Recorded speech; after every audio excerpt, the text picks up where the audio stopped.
Maçons famosos. Quem foi Dom Pedro I na maçonaria? Eu sou José Alves, mestre maçom, e comento a respeito de maçonaria universal.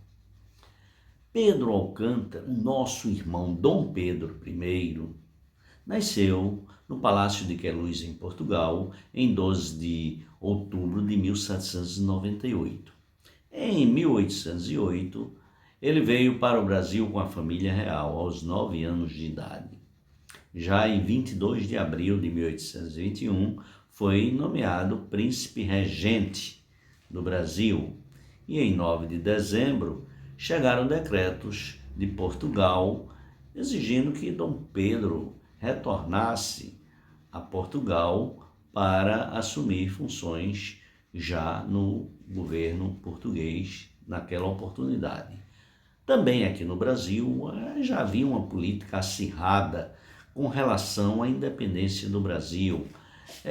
Discursos inflamantes na maçonaria, reportagens no Revérbero Fluminense do nosso irmão Joaquim Gonçalves Ledo. Isso tudo favorecia a uma intenção de Dom Pedro continuar no Brasil. De forma que, com esses discursos inflamados e essas situações todas, no dia 9 de janeiro de 1822, Dom Pedro pronuncia aquela frase histórica: se é para o bem de todos e felicidade geral da nação, digam ao povo que fico. E aí ficou consagrado o dia 9 de janeiro ao dia do fico da independência do Brasil.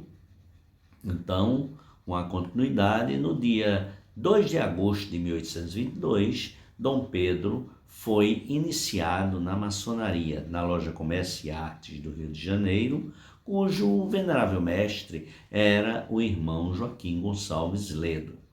Como a loja praticava o rito e pratica ainda, imagino que hoje, o rito adoniramita, então ele assumiu o nome de Guatimozin, irmão Guatimozin, em homenagem ao último imperador azteca de Anahuac, atual México.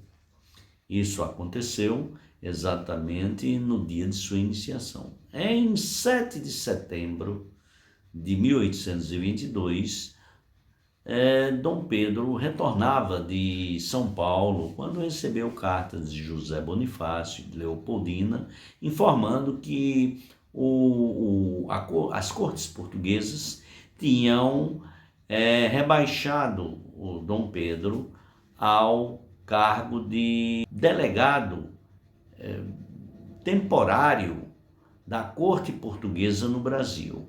Isso, evidentemente, acumulando com o desejo de independência já ali fortemente atuando em Dom Pedro, então ele, às margens do rio Ipiranga, pronunciou aquela outra frase: independência ou morte.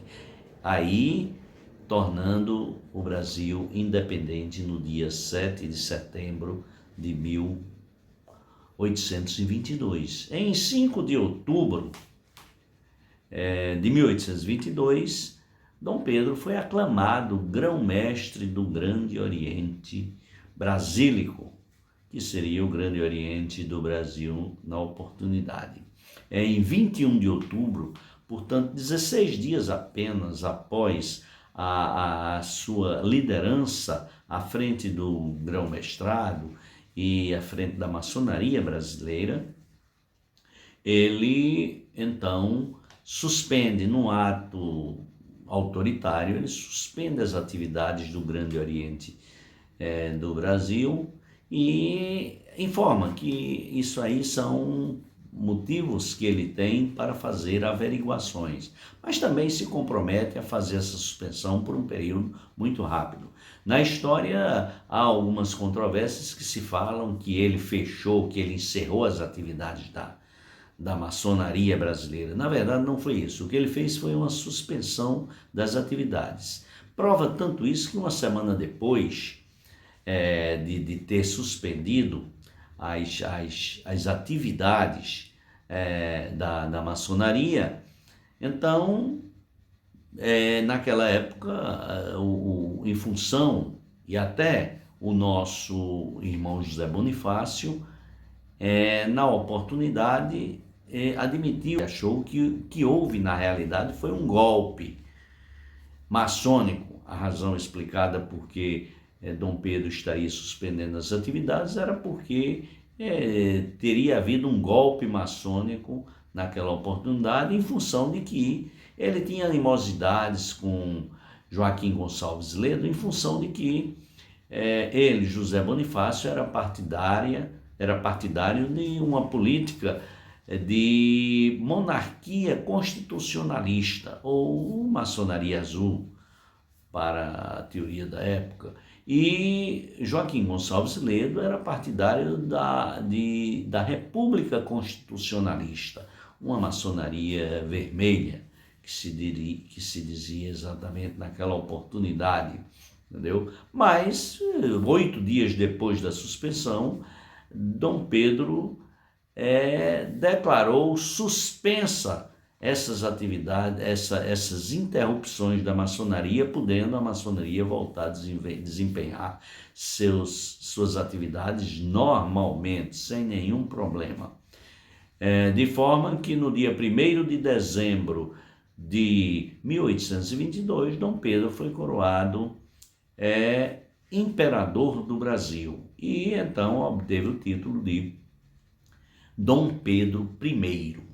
Em 7 de abril de 1831, já passados muitos anos, desde 1822, Dom Pedro, em 7 de abril de 1831, veio a abdicar do trono do Brasil, deixando aqui, evidentemente, um corpo e o seu filho, Dom Pedro I, Dom Pedro II, para assumir as atividades.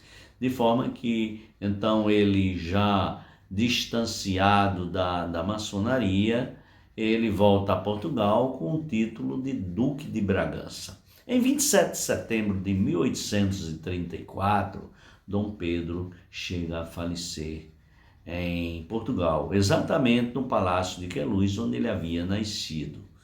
E ele foi acometido por uma tuberculose. Em 27 de 1972, passados todas as situações, em 1972 tivemos o sesquicentenário da independência do Brasil. Naquela oportunidade, os restos mortais de Dom Pedro I vieram de Portugal e foram depositados em São Paulo, na cripta do movimento da independência. Bem, meus irmãos, essa foi uma história e um relato que eu espero que vocês tenham gostado a respeito da passagem de Dom Pedro I, uma vez que ele realmente morreu aos 36 anos e passou um pouco tempo da maçonaria, mas deixou os seus feitos e as suas obras. Então, eu espero que vocês comentem aqui abaixo e compartilhem muito com os irmãos, com os amigos e com os grupos nos meios sociais que vocês tenham acesso.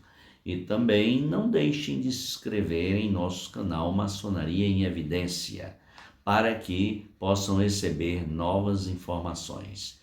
E agradeço a atenção de todos e espero em um próximo vídeo. Até lá!